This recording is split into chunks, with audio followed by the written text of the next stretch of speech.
Hello everybody, travel back in time with me to the distant future, the year 2000. It is the distant future, the year 2000. Ah yes, the early 2000s when Blockbuster and Shaggy were still relevant, when kids got around on Heelys or during gym class one of these scooter things, when the internet sounded like R2-D2's less intelligent cousin.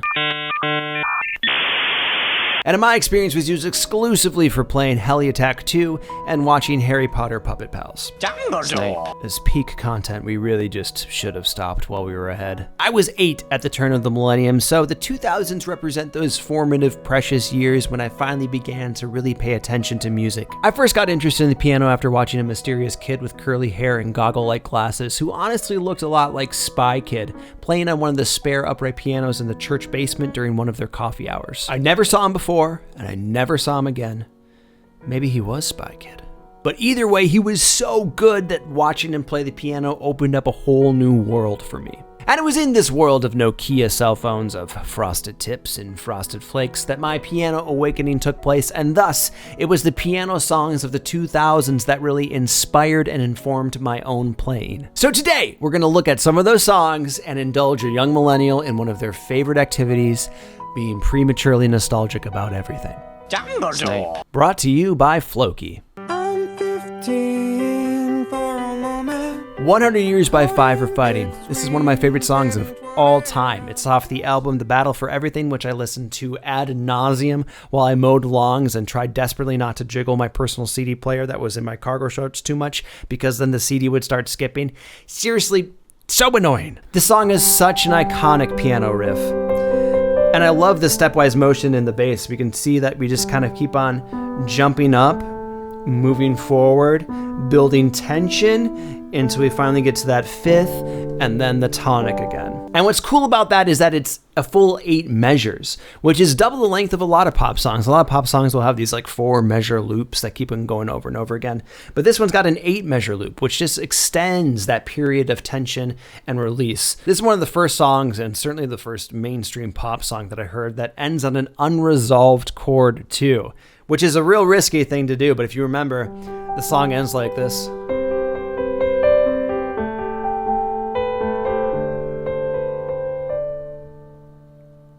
And we never go back to the tonic. It just kind of drifts off there. Oh, it can drive people nuts! But it fits the lyrics of the song so perfectly, because the song's all about moving through the various stages of life, and none of us know definitively what's at the end of that journey, so leaving the song with that kind of unresolved questioning chord really makes sense for the central theme of the song. It's pretty brilliant, if you ask me. I've listened and dissected this song so many times over the year that I think I know like every part of it. The piano, the drums, the bass, the harmonies. The only real difficulty with the song is that it's kind of impossible to sing along to. I can sing really flippin' high. That's how you know I'm a sensitive guy.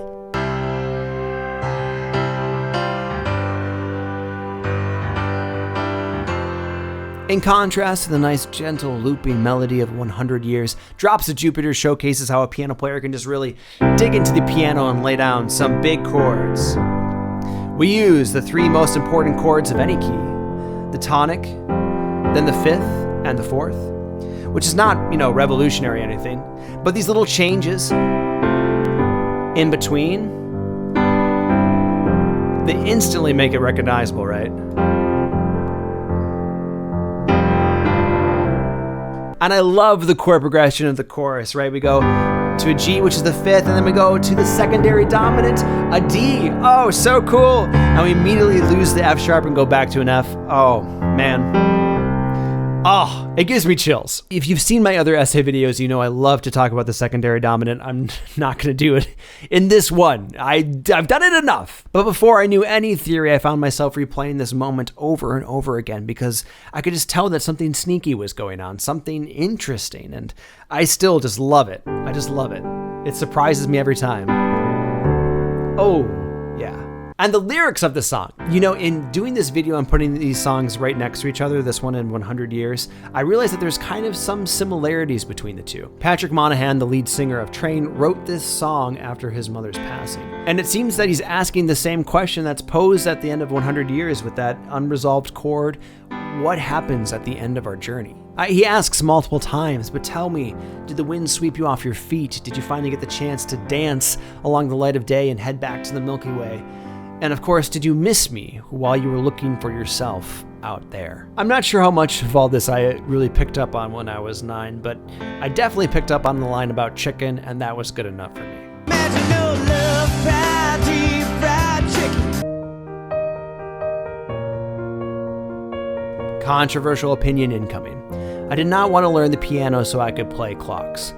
I wanted to learn the piano so I could stop listening to other people play clocks. Every day in music class. Every day. It radicalized me into an elitist. What is this noise, Bertram? It's clocks, sir. Clocks?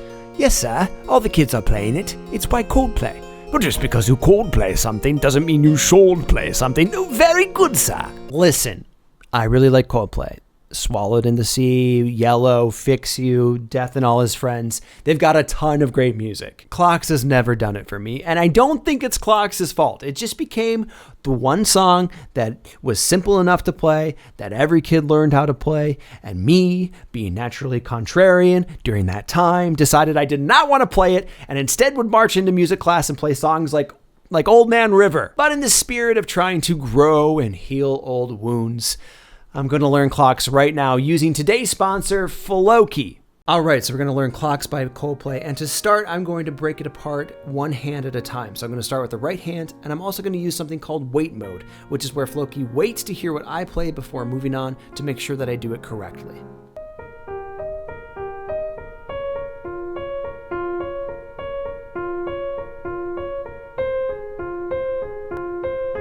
Great, and now I'm going to go back to the beginning and work the left hand.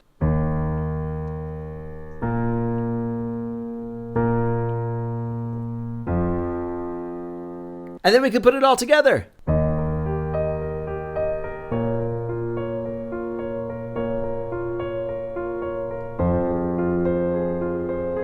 You can also work everything at half speed, at 3/4 speeds, and you can loop sections to keep on working over those spots that give you trouble. Floki has a huge catalog of music ranging from Clair de Lune to Super Mario to Viva La Vida, all arranged for various skill levels. So if you want to check it out and see if it's a good fit for you, you can click the link in the description below to start your free trial.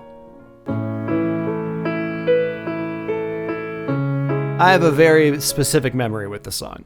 I was in the back seat of a car with the Flanagan brothers, and we were being driven to a park by their mom when this song comes on. And Mrs. Flanagan, their mom, turns the radio up and says, "Oh, I love this song." And I was about to say so too when her boys start making blah noises, because it's a girl song and it's sad and it's sappy and slow. And it was not Where Is the Love by the Black Eyed Peas, which was their favorite song, which in my opinion is just as sad and maybe even sappier. But nevertheless, I'm sorry to admit that I did not rush to Mrs. Flanagan's defense. I chose to stay quiet and swallow my feelings in front of my male friends. But here and now, at the brave age of 32, I am finally able to say, Mrs. Flanagan, it's a great song. One of the best songs of all time. Whenever you listen to it, you better be doing the full band version, because when those drums kick in, it's as powerful as a moment as when Phil Collins lays down the beat in the Air Tonight.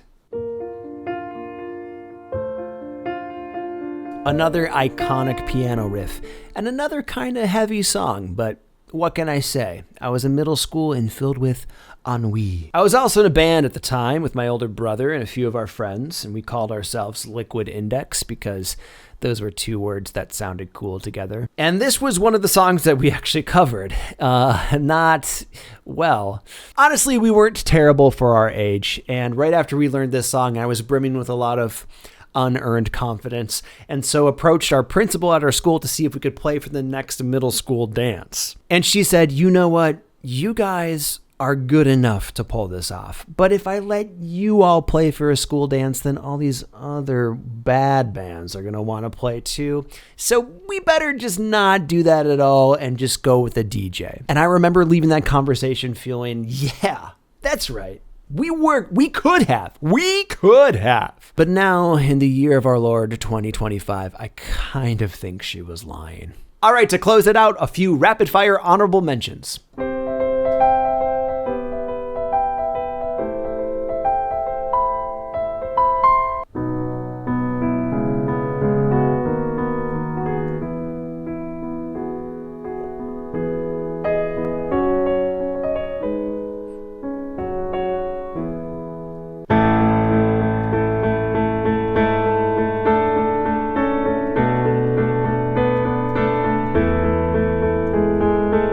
And there you have it, a brief insight into my piano playing psyche that perhaps no one asked for, but what else is the internet but a collection of things that nobody asked for? I would ask you, though, however, to let me know if there are piano songs from your childhood that really inspired you to start playing. Please let me know in the comments. It would be so fun to read about those. Special thanks again to Floki for sponsoring this video. A link can be found for a free trial in the description below. And as always, a shout out to all of my patrons who have supported me throughout the years, especially these people. Thank you, thank you, thank you. Until next time, see you soon.